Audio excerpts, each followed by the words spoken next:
उत्तर प्रदेश में 10 विधानसभा सीटों पर उपचुनाव होने हैं। ज्यादातर सीटें विधायकों के लोकसभा चुनाव जीतकर संसद पहुंच जाने के कारण खाली हुई हैं। जिस तरह ही सारे राजनीतिक दल उपचुनाव की तैयारियां कर रहे हैं, ऐसा तो आम चुनाव या विधानसभा चुनाव में ही देखने को मिलता है। असल में उपचुनाव की अहमियत लोकसभा चुनाव के नतीजों ने बढ़ा दी है। सत्ताधारी बीजेपी की तो कोशिश है कि हर हाल में सभी सीटों पर जीत सुनिश्चित की जा सके। समाजवादी पार्टी के नेता अखिलेश यादव के सामने जैसे भी मुमकिन हो लोकसभा चुनाव का प्रदर्शन बरकरार रखने की असली चुनौती है। बीएसपी नेता मायावती भी सभी 10 सीटों पर चुनाव लड़ने की घोषणा पहले ही कर चुकी हैं और ऐसे में मुकाबला काफी ज्यादा दिलचस्प माना जा रहा है। हाल ही में SC/ST कोटे में सब कैटेगरी को लेकर आए सुप्रीम कोर्ट के फैसले पर मायावती ने आपत्ति जाहिर की है। वैसे बीएसपी के नेशनल कोऑर्डिनेटर आकाश आनंद ने आरक्षण को लेकर बीजेपी और कांग्रेस पर जोरदार हमला बोला है।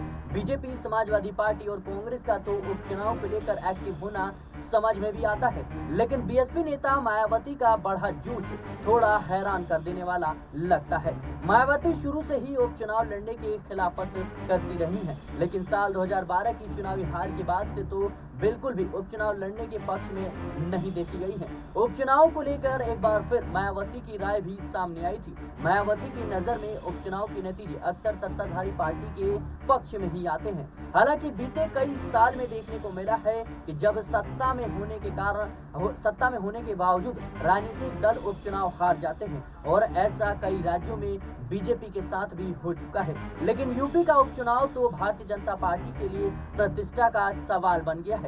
विशेष रूप से फैजाबाद लोकसभा क्षेत्र की मिल्कीपुर विधानसभा सीट मिल्कीपुर जीतने के लिए यूपी के मुख्यमंत्री योगी आदित्यनाथ ने तो जैसे पूरी ताकत ही झोंक दी है। बाकी चीजें अपनी जगह है, लेकिन उपचुनाव को लेकर मायावती के इस कदर गंभीर होने की समझना काफी ज्यादा जरूरी हो गया है। क्या वो अपने भतीजे आकाश आनंद को स्थापित करने के लिए सभी सीटों पर उपचुनाव लड़ रही हैं, या अखिलेश यादव को अपने स्टाइल में कोई सबक सिखाना चाह रही हैं? लखनऊ के बीएसपी ऑफिस में मायावती ने उपचुनाव को लेकर सभी वरिष्ठ पदाधिकारियों, जिला अध्यक्षों समेत अन्य पदाधिकारियों के साथ बड़ी मीटिंग बुलाई थी। मायावती ने विधानसभा सीटों पर होने वाले उपचुनाव में बीएसपी के पक्ष में बेहतर नतीजे लाने के मकसद से जमीनी तैयारियों की समीक्षा भी की और सभी 10 सीटों पर पूरी ताकत से चुनाव लड़ने का फरमान जारी कर दिया। मायावती ने कहा, अभी उपचुनाव की तारीखों की आधिकारिक घोषणा अभी नहीं हुई है, लेकिन सरगर्मी लगातार बढ़ रही है। मायावती का कहना था कि उपचुनाव में लोगों की रुचि इसलिए भी बढ़ी हुई है क्योंकि राज्य में सत्ताधारी बीजेपी की सरकार ने उपचुनाव को प्रतिष्ठा का सवाल बना लिया है। बड़ा सवाल ये है कि यूपी की तैयारी मायावती यूं ही नहीं कर रही हैं ताकि नेताओं और कार्यकर्ताओं की ताकत को कहीं जंग न लग जाए, यानी बीएसपी के समर्थक कहीं जोशीलेपन से जिस तरीके से लोकसभा चुनाव में लड़े उसमें जोश में कमी न आए, या फिर कोई भी और मकसद हो सकता है। आखिर उपचुनाव को लेकर मायावती के मन में वास्तव में चल के आ रहा है। अभी तो ऐसा लग रहा है कि जैसे सुप्रीम कोर्ट के कोटे में कोटा वाले आदेश के बाद मायावती के मन में बिछड़ रहे वोटर को अपनी तरफ खींचने की उम्मीद लग रही है। मायावती का कहना है कि सुप्रीम कोर्ट के फैसले के बाद केंद्र की सत्ता में रहते बीजेपी जब चाहेगी आरक्षण का कोटा खत्म कर देगी। सुप्रीम कोर्ट के फैसले के बाद मायावती ने बीएसपी कार्यकर्ताओं को गांव-गांव में चौपाल लगाने का आदेश दे दिया। चौपाल में दलित और आदिवासी समाज के लोगों को बुलाया जाएगा और ये समझाने की कोशिश होगी कैसे SC और ST तबके का कह मारने की राजनीति साजिश चल रही है।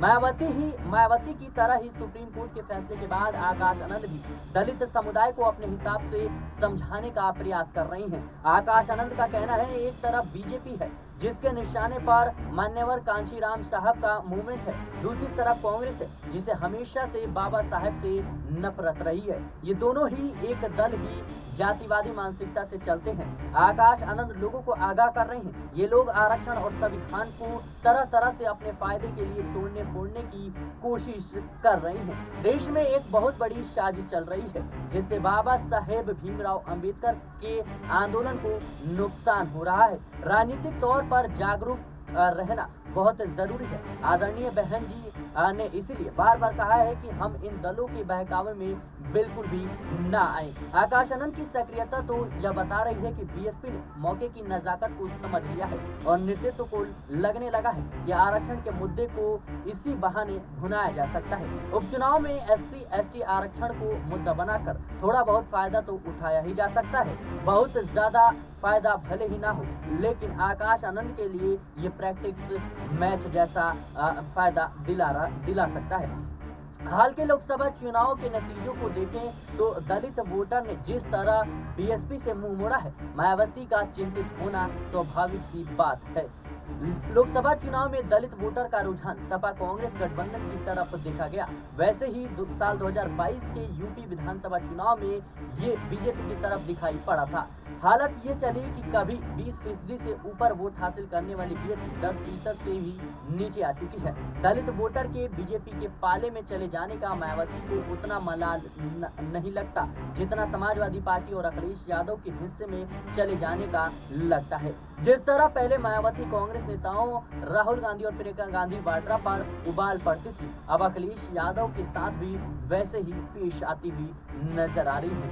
आपको बता दें कि हो सकता है मायावती को लग रहा हो कि दलितों को कोटे में कोटा का अपने हिसाब से मतलब समझाकर वो फिर से अपने लोगों को साथ जोड़ सकेंगी। यूपी में सपा और कांग्रेस से मायावती के बदला लेने का एक नतीजा तो ये भी है कि सीधा फायदा बीजेपी को मिल सकता है और ये रस्म तो 2022 में भी निभाई जा रही है। क्या मालूम उपचुनाव की तैयारियों में भी उसी मुहिम का हिस्सा हो, लेकिन ये मिशन तो तब सफल समझा जाएगा जब अयोध्या की हार से बेचैन बीजेपी मायावती की पर्दे के पीछे की मदद से मिल्कीपुर भी जीत ले।